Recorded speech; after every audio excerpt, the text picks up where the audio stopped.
like song, like song.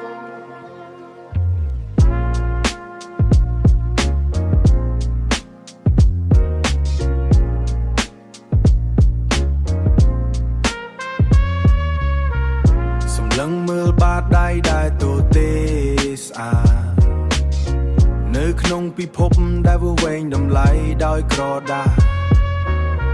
កាក់ចុងក្រោយរលាយបាត់ក្នុងហោប៉ៅដែលធ្លុះធ្លាយក្រពះស្រែកច្រៀងបទភ្លេង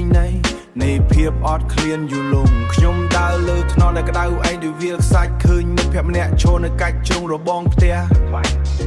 ក្នុងចិត្តមានការតស៊ូវៀងភាពមានណាក់តម្រូវការ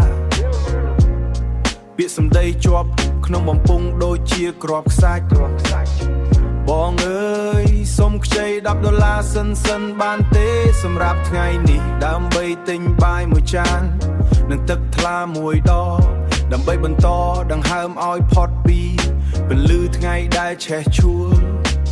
សច្ចភាពរបស់ខ្ញុំគឺពាក្យសន្យានៅក្នុងចិត្តមិនមែនជាការបោកប្រាស់ក្នុងល្បែងនៃជីវិត$10សម្រាប់ជីវិតសូមខ្ចី$10សិន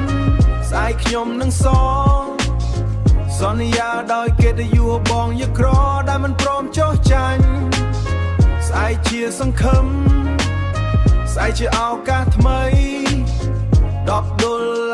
ដ៏មានតម្លៃក្នុងពេលដែលតច្រងឯសងបង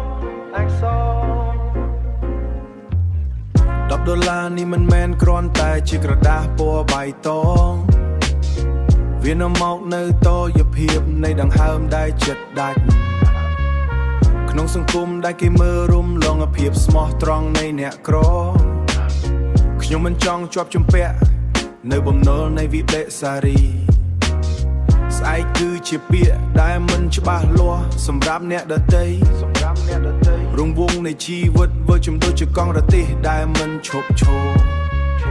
ថ្ងៃនេះខ្ញុំខ្ចីដើម្បីរស់ស្អែកខ្ញុំសងដើម្បីកិត្តិយសមិត្តភាពមិនវាវែងដោយចំនួនទឹកប្រាក់តែវាវែងដោយជួសវែងដោយចំនួនទឹកប្រាក់តែវាវែងដោយការជឿជាក់ក្នុងគ្រាដែលលំបាកបំផុតជឿជាក់លើខ្ញុំចុះ$10សិនបងស្អែកសងពិតប្រកបស្អែកសន្យាមិនឲ្យបាត់បង់ទំនុកចិត្តសន្យាជីវិតនៅតែបន្តទៅមុខ